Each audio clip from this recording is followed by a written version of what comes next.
tšau. Mõelge korraks sõnale kõrb. Mis pilt teile esimesena silme ette tuleb? Tõenäoliselt mingi lõputu, tühi, vaenulik liivaväli, eks? Kuumus virvendab, vett pole ja liivatüünid ulatuvad lihtsalt nii kaugele, kui silm seletab. Aga teate mis? See illusioon kõrbest kui lihtsalt ühest tühjast toigast on täpselt see, mille me tänase ülevaates tükkideks lammutame. Nii et, kas kõrb on päriselt lihtsalt üks surnud tühermaa? Spoiler alert, kindlasti mitte. See on tegelikult üks suurimaid väärarusaamu üldse, et need äärmusliku kliimaga alad on täiesti elutud. Reaalsus on hoopis midagi muud. Kõrb on uskumatult dünaamiline, pidevalt muutuv ja ülimalt spetsiifiliselt kohastunud ökosüsteem. Igal väikeselgi elusolendil seal on oma, ütleme nii, et geniaalne trikk tagataskus, et looduse karmide reeglitega toime tulla. Aga teeme nii, et vaatame asja natuke lähemalt. Selles ülevaates käimegi kiirelt läbi kõrbe asendi ja kliima, vaatame vett ja mullastikku, uurime neid hullumeelseid taimede ja loomade kohastumisi, piilume, kuidas inimesed seal hakkama saavad ja lõpetame ühe päris tõsise murega, kõrbestumisega. Okei, esimene peatus. Asend ja kliima. Uurime, kus need ääremused üldse asuvad ja miks nad seal on. Kui te vaatate maailmakaarti, siis need suurimad kuumakõrbed ei ole sinna niisama suvaliselt laiali visatud. Need joolistuvad päris selgelt välja peamiselt kuskilt 20. ja 30. laiuskraadide vahel. Miks just seal? Sest neil laiuskraadidel istub põhimõtteliselt aastaringselt üks korralik kõrgrõhkkond. Õhk muudkui laskub, soojeneb ja muutub üha kuivemaks, mis tähendab, et sademetel pole lihtsalt mingit võimalust tekkida. Viska sinna juurde veel mandrite siseosad, mäestike varjud, mis blokeerivad niisked õhumassid ja kõlmad ookeani hoovused ja voilà, ongi täiuslik retsept kõrbetekkeks. Aga kui me räägime kõrbete defineerimisest, siis see absoluutselt maagiline number on 250 millimeetrit või täpsemalt alla selle. See totaalne sademete puudus on iga kõrbe peamine tunnus. Ja see on oluline punkt. Me kipume rääkima kuuma kõrbetest, aga tegelikult ei olegi õhutemperatuur siin see kõige tähtsam asi. Sademete puudus teeb kõrbest kõrbe. Just sellepärast on meil olemas ka näiteks täiesti jääkülmad polaarkõrbed. Et seda äärmust natuke paremini tajuda, võtame näiteks Aariadi. Sealne igapäevane temperatuuri kõikumine on pehmelt öeldes pöörane. Kujuta ette, päeval on taevas täiesti pilvitu, päike lööskab ja termomeeter lendab vabalt üle 50+ kraadi. Aga oota, kuni päike loojub, kuna seal pole mingit pilvekattek, mis seda tohutut soojust kinni hoiaks, lendab kogu soojus otse kosmosse ja õhk jahtub sekunditega. Temperatuur võib öösel kukkuda peaaegu nulli lähedale. See igapäevane termiline šokk on ikka täiesti uskumatu. Liigume edasi meie teise osa juurde, kus võtame fookusesse veekogud ja mullastikku. Vaatame, millest see pind seal üldse koosneb. Kuigi sa võid kõrbes vahelt rehvata mõne ajutise vihmaveest tekkinud jõe või soolajärve peale, on elu tõeliseks päästjaks seal ikkagi oas. Põhimõtteliselt on oas selline haruldane koht, kus põhjavesi suudab end kuidagi otse maapinna lähedale suruda. Need on nagu väikesed rohelised päästesaared keset tohutut kuiva ookeani. Ilma nendeta poleks püsiv elu ega põllumajandus seal lihtsalt füüsiliselt võimalik. Ja rääkides oaasidest, siis sa ei saa neist mööda vaadata ilma, et märkasid tatlipalme. Need puud on nii ägedad, et kohalikud ütlevad nende kohta väga poeetiliselt, pea tules ja jalad vees. Tatlipalmed on sealsetele inimestele sõna otseses mõttes elutähtsad. See ei ole lihtsalt mingi magus vahepala. Nende puit läheb kütteks ja ehitamiseks, suured lehed sobivad katuste tegemiseks ja neist saab isegi korve punuda. Tõeline multifunktsionaalne elupäästja. Aga nii pea, kui sa astud oasist välja, muutub pilt drastiliselt. Maapinda katab peamiselt hallmuld. Kuna vett keemiliseks murenemiseks lihtsalt ei ole, sa ju mäletad, sademeid pole, siis tekib see muld põhiliselt füüsikalise murenemise kaudu. See tähendab, et tulemuseks on üks väga õhkune, lihtne ja huumuseväine muld. Ega see ausalt öeldes mingit uhket elustikku oma käel toetada küll ei suuda.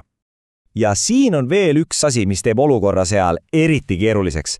See on protsess nimega sooltumine, mis käib umbes nii. Esimene samm. Kui põhjavee tase on kõrge, toob see endaga maapinnale kaasa kõvasti mineraalsooli. Teine samm. See metsik kuumus, millest me enne rääkisime, aurustab vee mega kiirelt ära, aga soolad, need muidugi ei aurustu, vaid jäävad sinna samasse pinnasesse. Kolmas samm. Aja jooksel need toksilised soolad lihtsalt kuhjuvad ja muudavad algselt okei pinnase täiesti elamiskõlbmatuks soolakõrpeks. Kusjuures, see on sageli ka asi, mille inimesed ise oma valede niisutussüsteemidega käima kambavad. Nii, kolmas osa. Taimed ja loomad. Kuidas issand jumal, nad seal üldse ellu jäävad?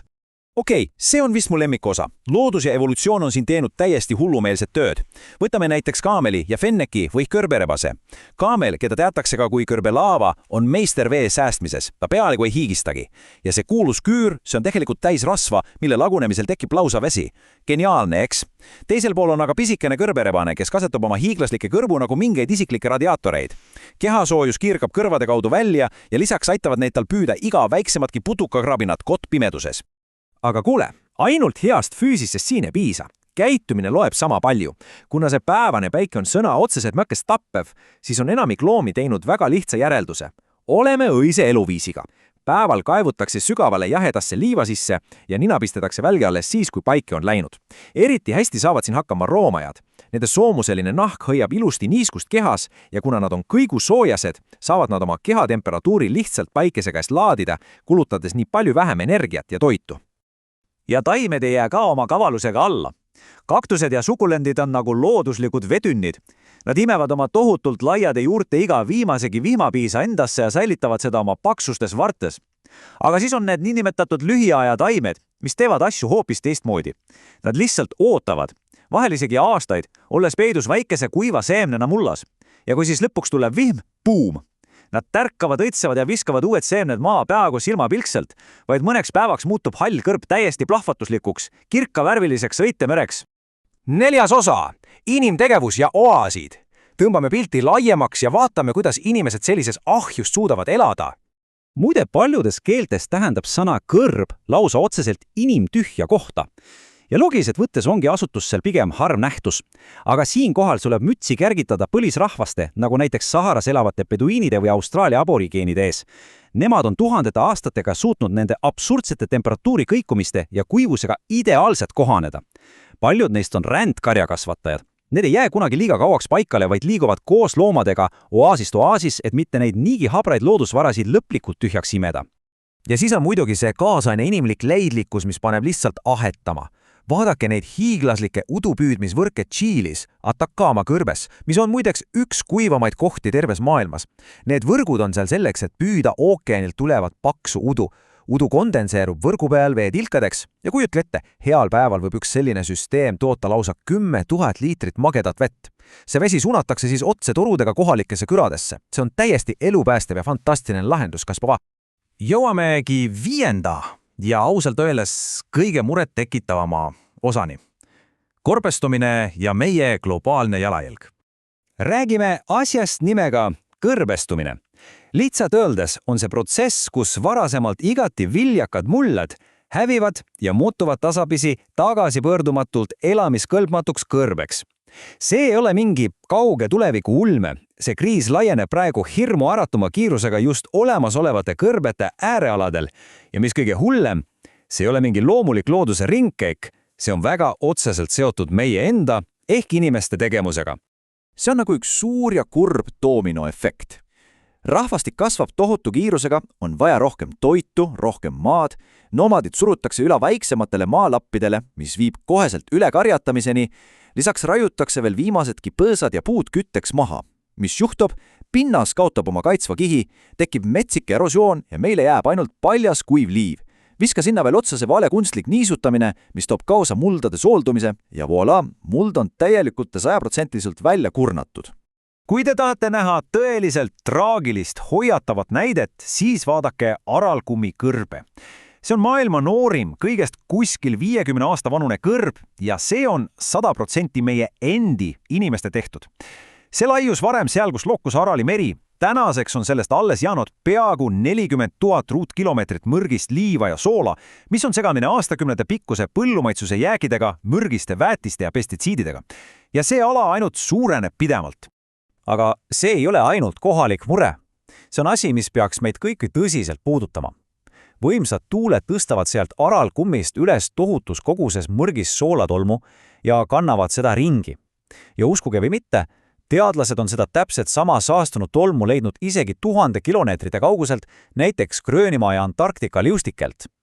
See näitab väga selgelt, et kõrbestumine ei jää kuskile sinna kaugele kõrbesse, vaid selle tagajärged levivad sõna otseses mõttes üle kogu meie planeedi. Nii et tõmbame otsad kokku ühe mõttega, mille üle veidi juurelda. kuidas need üha laienevad kõrved tegelikult meie elamiskõlbliku maailma ja tulevikku kujundavad. Nagu me täna nägime, kõrb on oma olemuselt tegelikult üks täiesti imeline ja geniaalselt kohastunud loodusvöönd, aga selle kunstlik ja pöördumatu laiendamine inimkäte läbi on oht, millega meil tuleb tegeleda praegu, mitte hiljem.